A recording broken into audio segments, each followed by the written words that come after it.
Welcome to the Microsoft 365 and Copilot Enterprise Update, December 2025. Many thanks to AudioCodes for all their support. They are the benefactor this month, really appreciate them. They have just released their new brand story, The Future Runs on Voice AI, and it's talking about how AI is going to have such an impact on the modern workplace and the strategic value of voice AI. Really interesting messaging. You should check it out on audiocodes.com. Also, if you're going to their partner event in January in the UK, I will be speaking there as well. So it is the end of the year. Traditionally, the news slows down a little bit this time of year, but there's still plenty to talk about. Some really important AI changes, particularly on the Anthropic models on Copilot. Also, some really interesting things coming through to Teams and on the Teams roadmap, and some new devices as well. So let's jump in. Firstly, if you haven't been onto Empowering Cloud recently, we've got loads of really exciting content. Rolf's summary of all the Ignite news in 24 minutes has been really popular. Thanks to Rolf for that.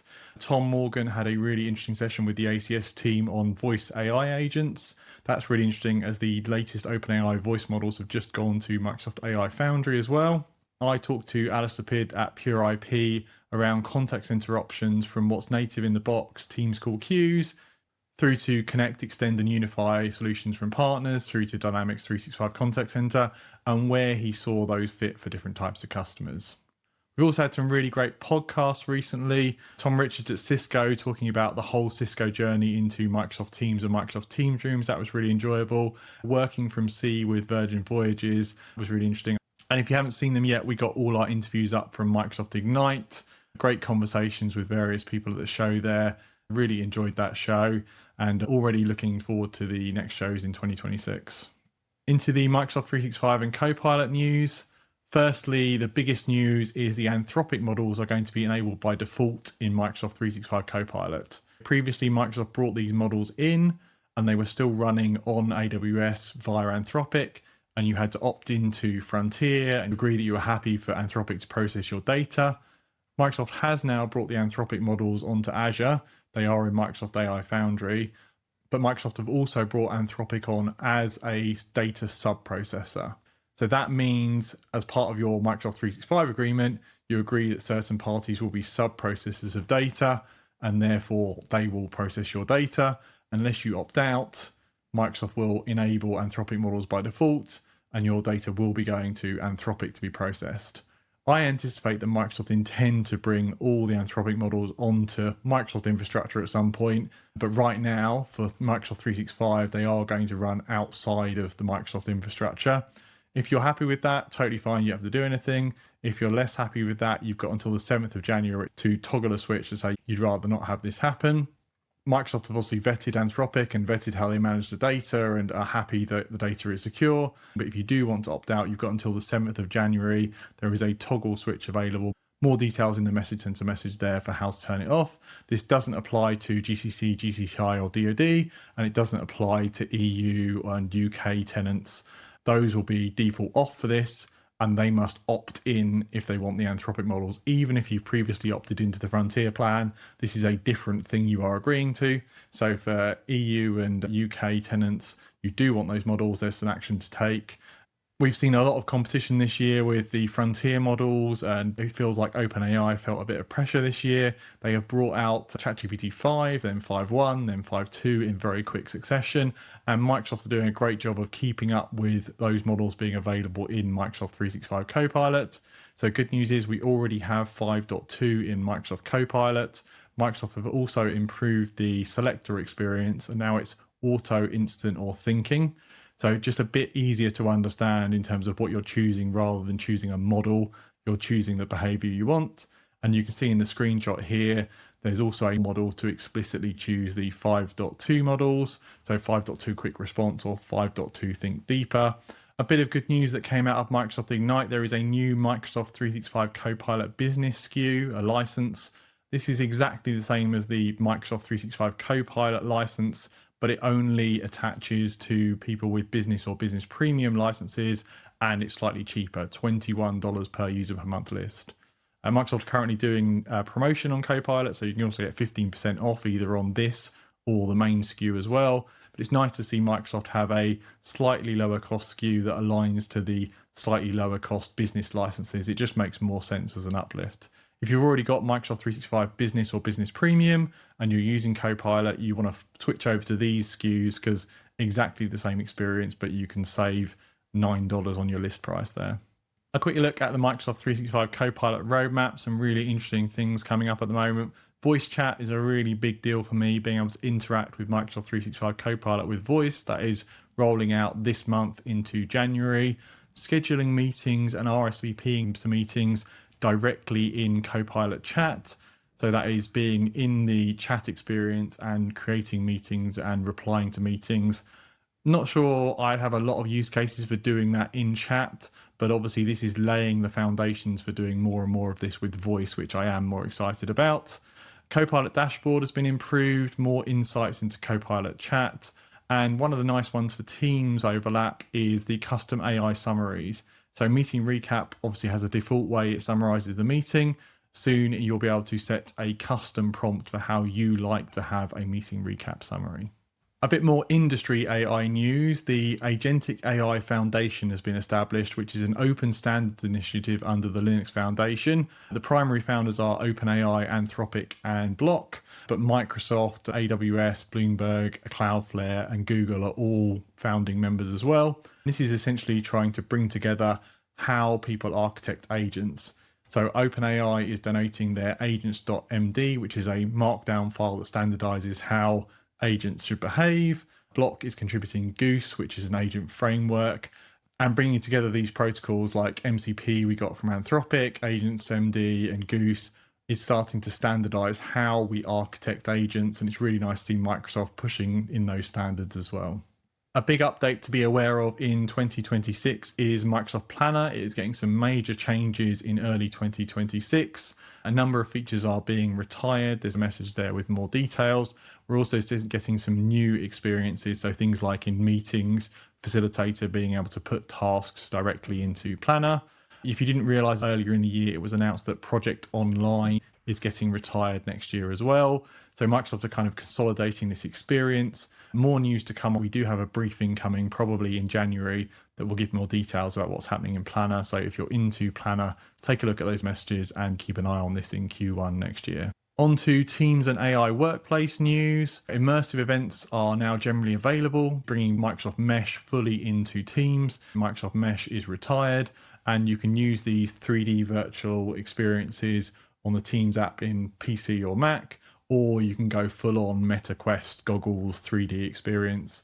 If you do want to host an immersive event, you do need Teams Premium license, but co-organizers or attendees only need that standards Teams license.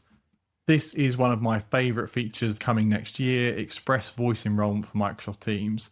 So for things like rooms knowing who you are based on your voice and face, for the transcript to be accurate, and also for voice isolation, users need to go in settings and read out a prompt to enroll their voice and optionally their face as well. Getting users to do that proactively can be challenging. This is going to automatically prompt the user.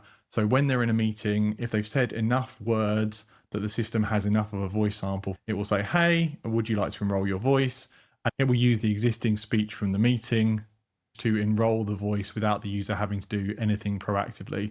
I really think this will up the number of people that enroll their voice, and therefore we'll get the benefits of the voice isolation features, but also in Teams meeting rooms, intelligently understanding who said what during the meeting. That is coming in February. It is on by default, but you can opt out if you prefer. This is an important one for a number of people. This is compliance call recording for call queues.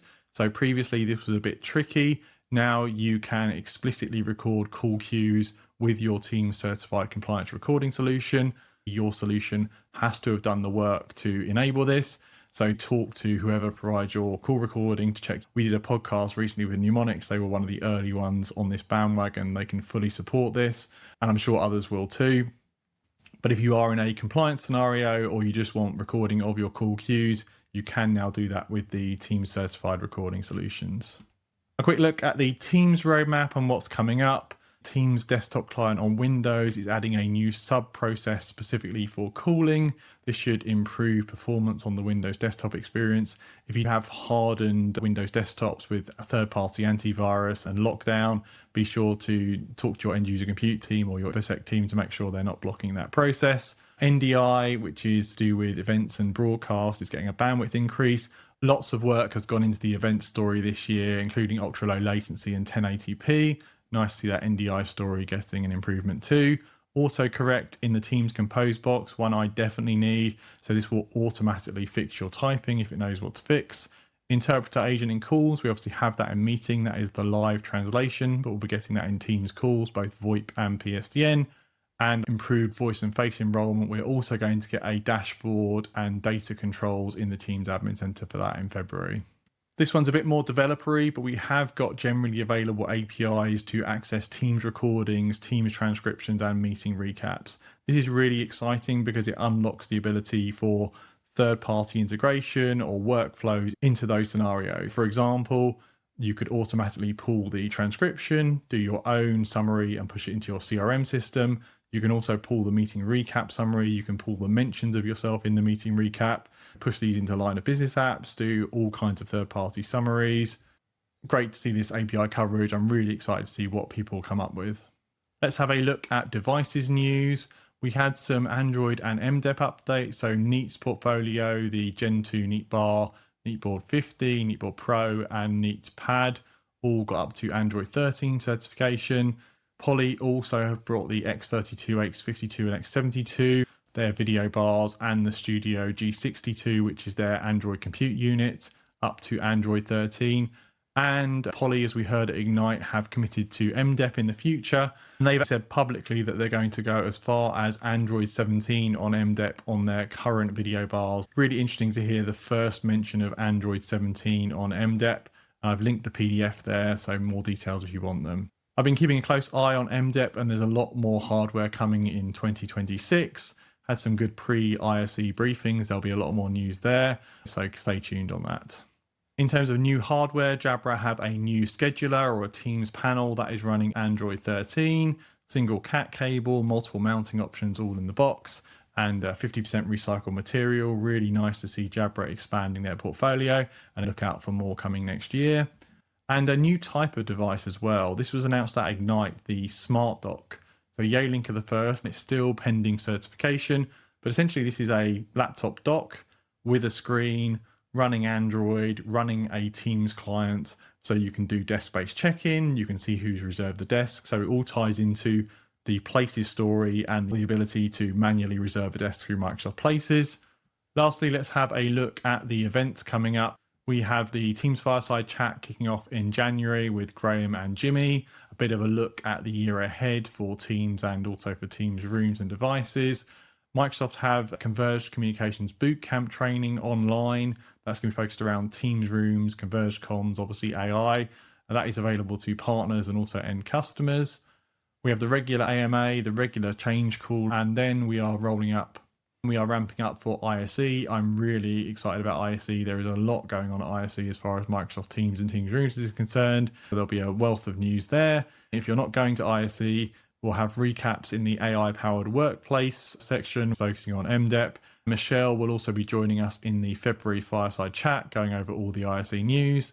Going out a little bit further, we have the Microsoft UC user, and then late Feb, we have the Manchester user group and the London in-person user group as well.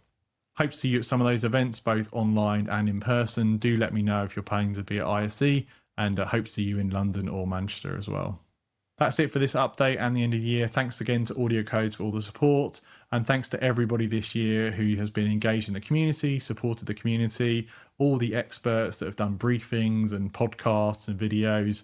Really appreciate all the support and all the community, and really excited for next year.